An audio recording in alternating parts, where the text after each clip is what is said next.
How's it going, folks? I'm Jason Sage with Jagus LLC. This is going to be the most basic Pascal 101 primer, in particular FreePascal, as in free to download, free to use, but not free as in cheap. It's quality. It's worth your time. It's worth looking at. It's definitely a fast, usable, non-mainstream perhaps, but I think one of the best languages out there. I've been coding for 30 years and that's what I think. Alright, so hold on just a minute. I'm going to show you my desktop. How nice, huh? Hold on a minute.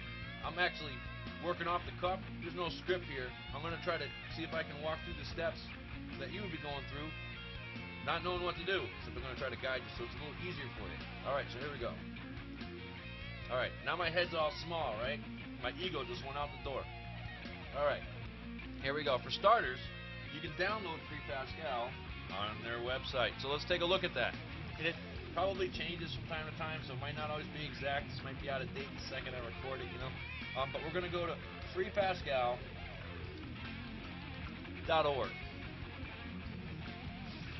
And here we are. And there's an introduction, of course, that you can read. It'll do much better than what I'm going to do in the video, so I'm going to skip that and let you go there. Again, it's FreePascal.org. Alright? Now, I'm going to go right to the download area, which is in the top of the menu bar. I'm sure most of you can figure out a website, but here we go. It's at the top, right there. We're going to go there. Here's the part that confuses people. FreePascal is very platform independent. That's a fancy way of saying it runs on a lot of different kinds of computers and machines, whatever. And there's a lot here to pick from. Now, a lot of people use Linux. A lot of people use Windows. A lot of people use Macintosh. Well, there's something here for everyone. I'm right now going to be going through Windows 7. I think a lot of the things will probably apply with other versions because it's so portable. It's going to operate much the same way with minimal differences. Okay, so I have a whole list here that can seem daunting. The one you want to look for is Intel, and they have DOS, but I don't want some of you folks that have been around long enough to know what DOS is and think that's the one to download. It's not. Okay, you want to go right down to the Win32, Win64, and WinCE version right here. So you want to go down to that at the bottom of the Intel list. Okay, then you get to pick where you want to download from.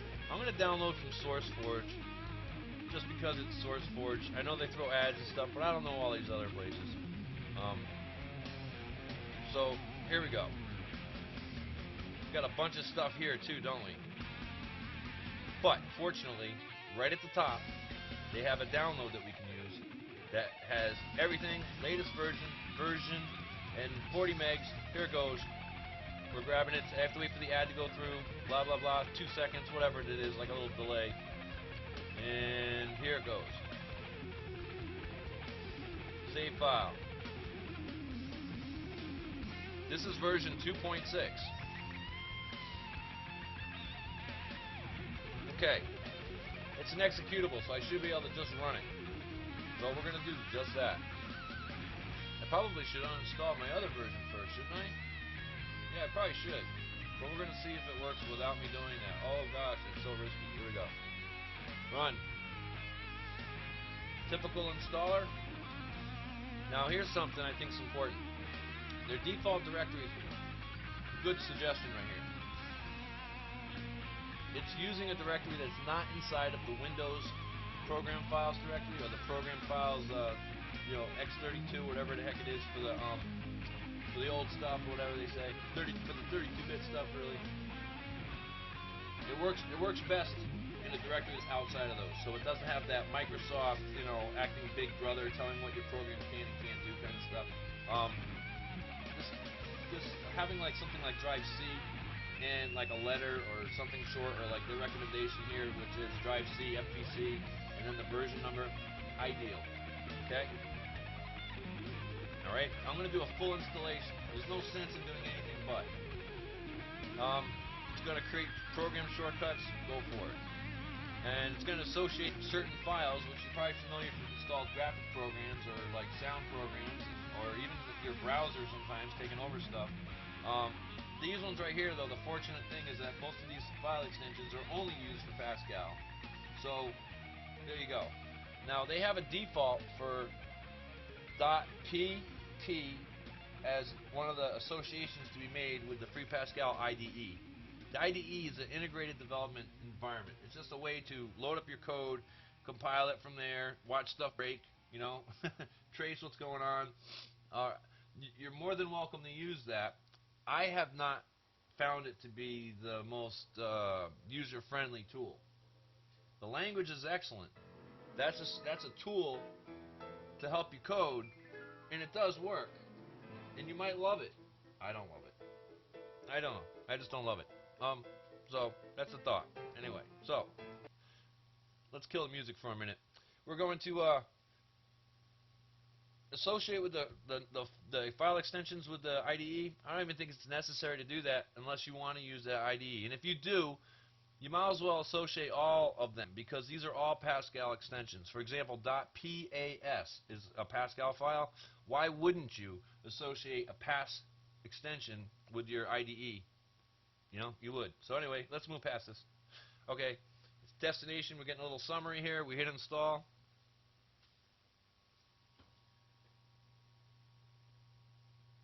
Then we wait for the progress bar.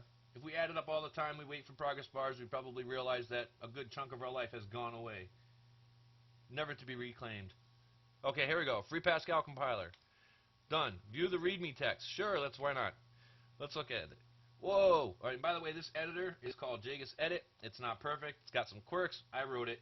I actually wrote it in FreePascal. It's on my website, jagus.com, in the product section, and have a look if you want. It's got color coding and stuff. And there's other editors you can use too. There's Notepad++. There's what's that one there, the real big one? Eclipse. You can use Eclipse. It's kind of slow, but there's tools out there to edit and stuff that'll help you that you might prefer over the IDE that comes with FreePascal.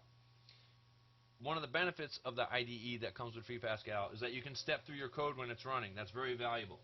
So, just take that all into account. I can't make a decision for you. Because there's reasons it's maybe easier when you're coding. Breakpoints are a wonderful thing when you can run your program and stop it in a certain spot and then continue and see what the variable values are and all that. It's good, but it's a console application. It is a little tricky navigating. Whatever, you'll see when you try it out. If you try it out. All right. So anyway, we got our README text here. Basically says this package contains an advanced freeware 32-bit, 64-bit Pascal compiler for several platforms. Blah, blah, blah, blah, blah. It's got a whole bunch of stuff here saying what it's capable of working with. But I have to say, I think these words might be a little overstated because we just downloaded the Windows one. I don't think we got the actual stuff for like the Linux deal and all that. But they're all available to you on the website, and you know where to go to get them. You saw that list. You go to freepascal.org, you hit download, you look, see the list of them, grab it off of SourceForge or wherever you're going to grab it. There you go, for whatever operating system you need. Macintosh, Windows, Linux, whatever you need. They even have other ones like FreeBSD and I don't even know, the ARM architecture and stuff like that. So it's really platform independent. It's really portable. Okay, so we're done here. What do we actually have for a Pascal thing? All right, let me open up a little browser kind of thing so I can go look at that directory, and I want to explain some of the things that are in it. Some are they're going to be obvious things here, okay? But one of the things I want to point out is that the bin directory, where you might expect the executable to be, actually it's usually in a subdirectory below that based on the architecture that the executable or the binary file was compiled for. So if you go inside of here, there's only one, but that's actually the directory. This i386 Win32 folder that just popped up here, that's actually the one that's got the binary file. Now I bring this up because this directory really needs to be inside of your path if at all possible. And if you don't know how to change your path, we're going to cover that real quick. For those that know, it's a review. The reason is that you don't want to mix this directory with your source files because it'll get mixed up. If you make a mistake deleting source files, you might delete programs. It could just get a little messy. you really should have a different directory to be doing your programming in. So I recommend that you make sure that that is in the path. Maybe the installation added it to the path. I have to check. Every installation is different. We're going to find out. This is how you find out. In Windows 7, you open up this little start thing, right? And you right click on computer, and you go scroll down to the bottom there. You put your mouse on the end of this list. It says properties, and you go ahead and hit that. And then once you have the properties open, on the left hand side there's these little shields. Okay, on the bottom of the list of shields there's advanced system settings. You want to click that. Then you get this other form. Notice this form defaults to the advanced tab. That's the one you want to be on. If you click your way around or whatever, advanced tab is the one that we want to be at. At the very bottom there's a wider button called environment variables. We're going to open that up, and this new window now has a top and a bottom, and the bottom says system variables. And what we want to do is we want to scroll down and then click once to highlight the variable called path, P-A-T-H, like walking in the path, walking on a path in the woods or something. Okay, so we're going to scroll down and look for that path one. There it is. I found it. There's path. And then I'm going to hit edit. Okay, the window that comes up now is so that we can edit the path, right? Yeah, makes sense. But it's like hard. What if the thing's like a mile long and they only give you 3 inches to look at it? You know, it really should be like a little text box or something, right? So what I do is I open up an editor such as Notepad, and assuming you don't have the editors I have installed, we'll just type Notepad right in the start window. I click the little round circle thing. I'm going to type in Notepad, and I'm going to hit enter, and we're going to just move that over here for half a second. We're going to highlight this data. I'm going to hit Control A to highlight it all, Control C to copy it. I'm going to click now on Notepad, hit Control V to paste it. And wow, look at my path. All right, I think I have word wrap on, but we know we'll take that right now. Okay, it looks like FreePascal did in fact add itself to my path. That's excellent. That's a good thing. So we're just going to leave that there for now, and we're good to go. Well, this is what you would do. Okay, if you had to add it, you would type it in here, Control A, Control C again, which is to copy it. Go over here. While that's all highlighted blue, it's perfect. If you hit Control V, you'll overtype it. And there you go. That's how you can change your path. And that works for other programs too. So anyway, if you didn't know where it was, now you do. And then you hit OK, and then you hit OK, and then you hit OK. Close all those windows out. We don't need the Notepad anymore. We close it. We don't need to save it. And we're done with this window now too. All right, we have everything we need. We're installed. We are good to go. All right, now I want to point out something in FreePascal that's kind of a user issue. The beginners probably aren't going to care about right off the bat or want to be involved with, but I got to say it so you know what's up. There's two different configuration directories in here. It should be. Well, FP config. They have FP config. Let me see if they change that before I put words and say the wrong thing. It looks like they made it FP now. It used to be FPC, the configuration file. I don't know. Let's see. Oh, here it is. This is the one you want, FPC. This is the configuration file that basically controls what normally would have to be done on the command line as long switches when you compile. You can actually set up this configuration file so that all your choices that you always want are fired off every time you compile with FreePascal. Now, the way to guarantee that this file is actually used, or if you want to have multiple configurations in different projects, is copy the basic one to the folder that you have your source files, and when you compile, FreePascal is going to use the configuration file in that directory where your code is at. So you can have multiple configurations. So just know that that's possible. Out the gate, you don't need to set much of anything. Okay. All right. Let's get some coding, just like a little sample program, huh? All right. So let's do that. Let's do something right in Notepad. Let me make a directory first that we can play with here. I'm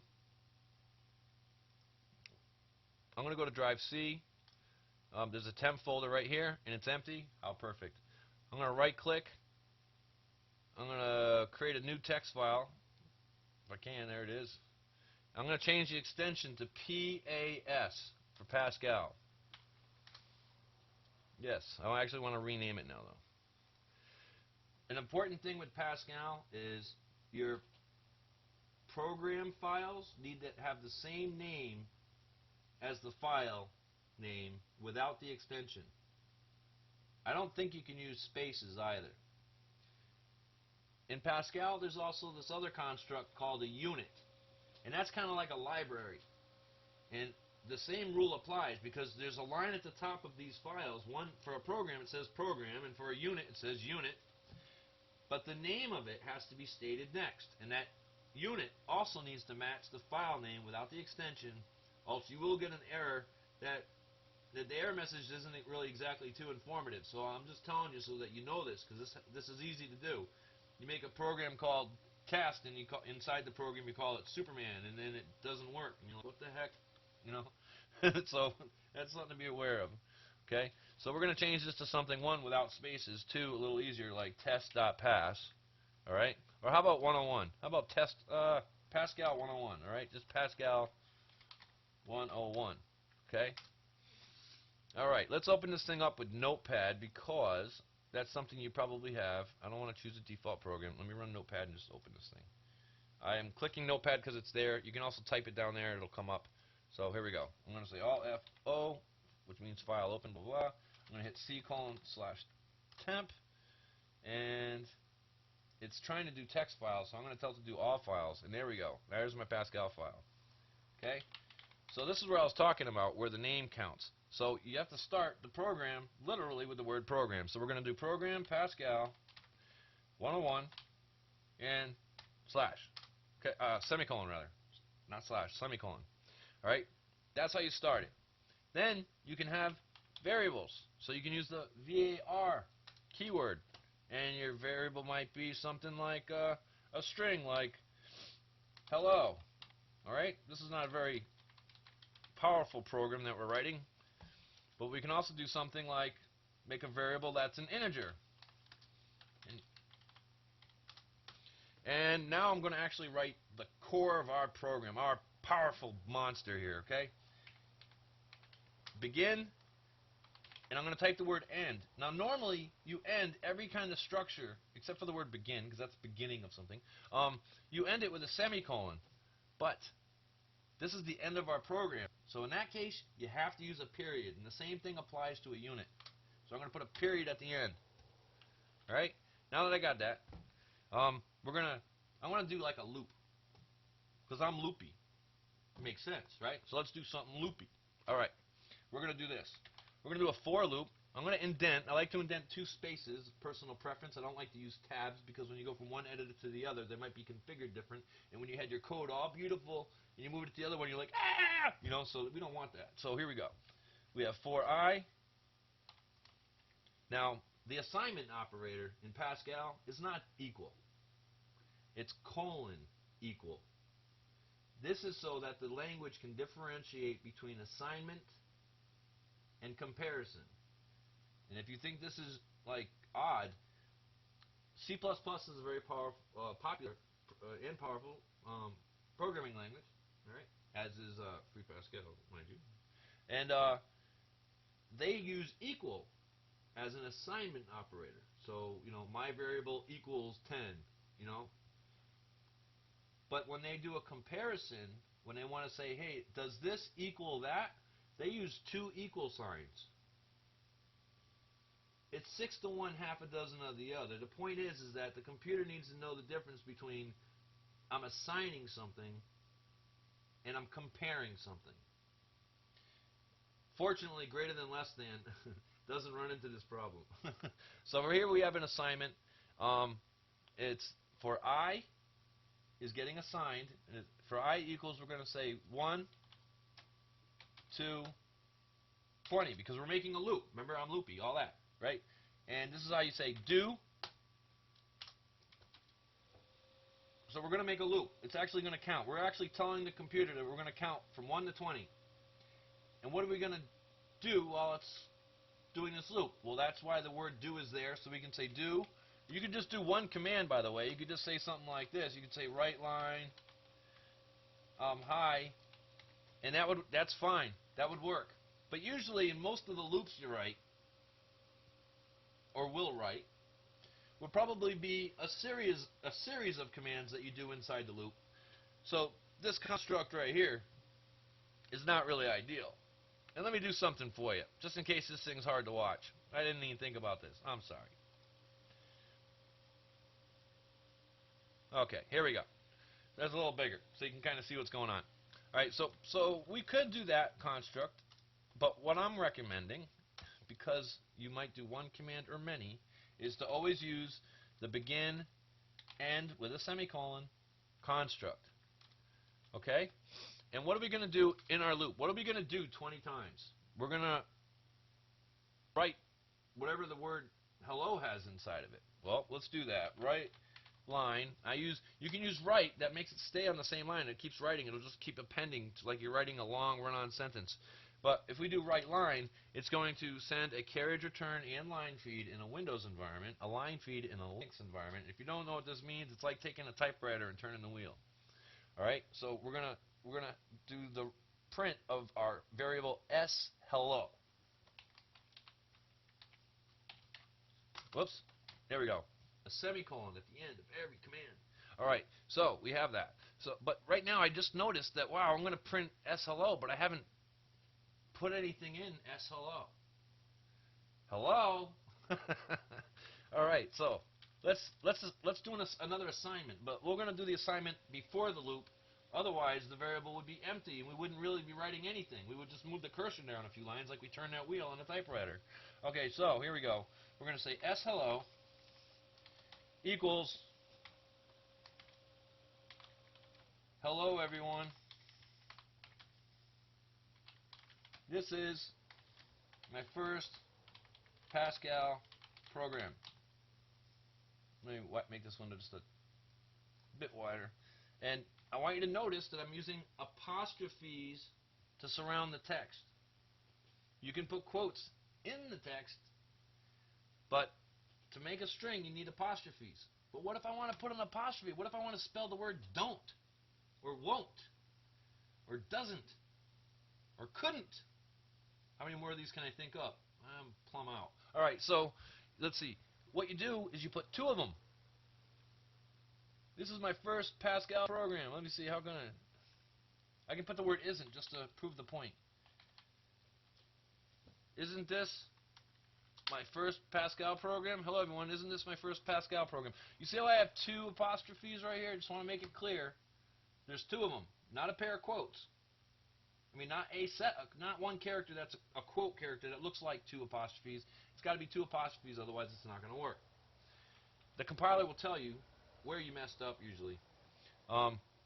So that'll definitely point you in the right direction, as will the documentation that's in the folder that you just installed when you installed your FreePascal. There's a bunch of examples and things in there. And if you've never coded before, Google can be your friend. Bing can be your friend. I prefer Google when it comes to doing searches like that for the web. And you can get a lot of different help. And on the freepascal.org site, you're going to find a lot of help there too. Some of the people out there are actually pretty high up on the computer skills level. So it might seem daunting at first, but don't be dismayed. Just, some banging your head against the desk is expected with any kind of programming, and just hang in there because you can do it. All right, so we have our little program here. It's going to work, except for one thing I forgot. At the end of that line that I assigned, that long line of text, the hello, I forgot the semicolon at the end. I can't stress enough the importance of putting a semicolon at the end of everything, except the word begin. Okay, so there we go. There's our little program. So let's just go through what it's going to do. I don't know what your level is, so we're just going to start at the top. All right, we name the program. We declare some variables for this program. And we then begin our program.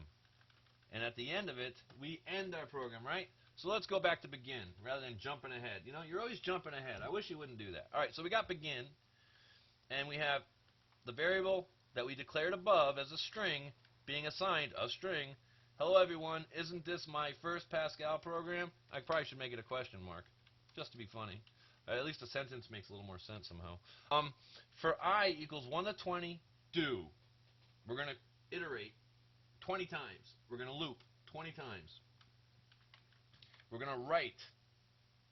We're using write line. That's W-R-I-T-E-L-N. And then in parentheses, I put the variable that I want to print. And just so you know, we can also print more than one thing with a write line statement. Here's something we can add real quick.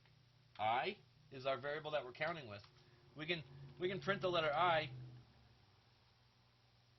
or should I say the value of I.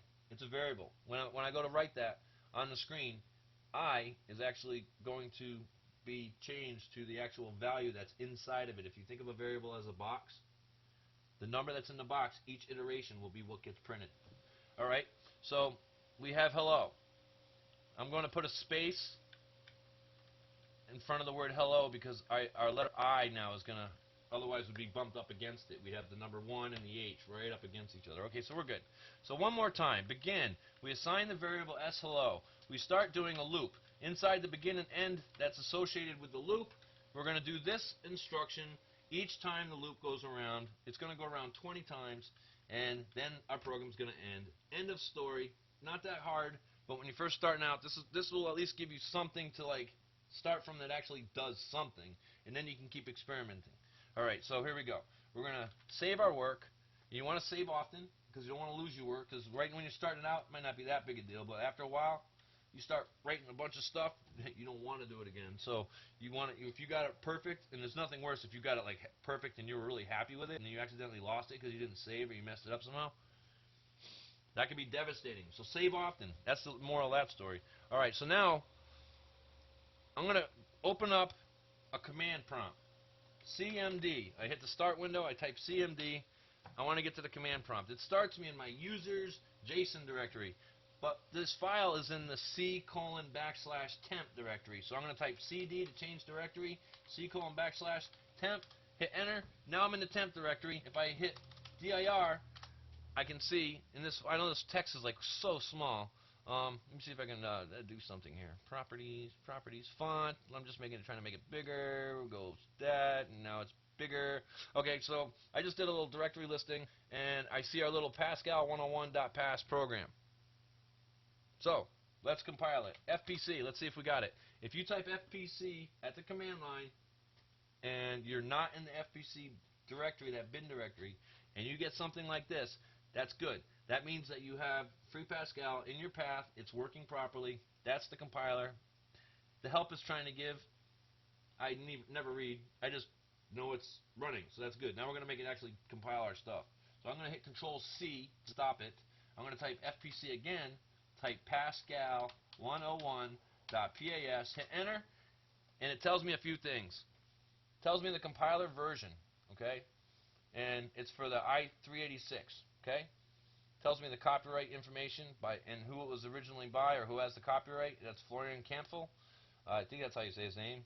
It might be just Kempf. I don't know. Clampf. The target operating system, Win32 for i386. And compiling our program, linking the program, and then it tells us that 15 lines of code were compiled, how much time it happened, how many bytes of code were created, how many bytes were data. Okay, so now we get to run our program, because if we hit dir, we can see that there's going to be an executable in there now. And there's also an intermediate file. We're going to go over that in a minute too. Let's just say it's left over during the compile process. It's important because if you have a program that's got multiple program files, units, whatever, you have a program and it's got a bunch of units, you got a nice application getting kind of sizable. When you do the compile, there's all these intermediate files that get dropped on your hard drive. But what's good is if you change one of your programming files and then you compile, it's only going to recompile the file that you just changed because it has these intermediate files that are kind of like a cache, if you will, like your internet. If you want to get rid of them, there's a command called delp, D-E-L-P. So D-E-L-P space dot. The dot means the current directory I'm in. You can delp any directory you want, but if you just type delp and press enter with nothing, you get nothing. So I'm going to hit delp dot removed. It said it removed one star.o file, And if I hit DIR now, we only have our Pascal program and our Pascal source code or source file. All right? Everyone's just like, will you run the darn thing? All right, I'm going to run it. I'm going to run it. I'm going to run it. Pascal 101. Boom. There it is. 1 to 20. Hello, everyone. Isn't this my first Pascal program? Way to go. Well, that's our 101. That's our 101 for FreePascal. I hope you enjoyed it. I'm I'm Jason from, I don't even know my own name. You know, how can I tell you anything? My name is Jason Sage. I work for and own Jagus LLC. You can come to our website at jagus.com. Have a good day.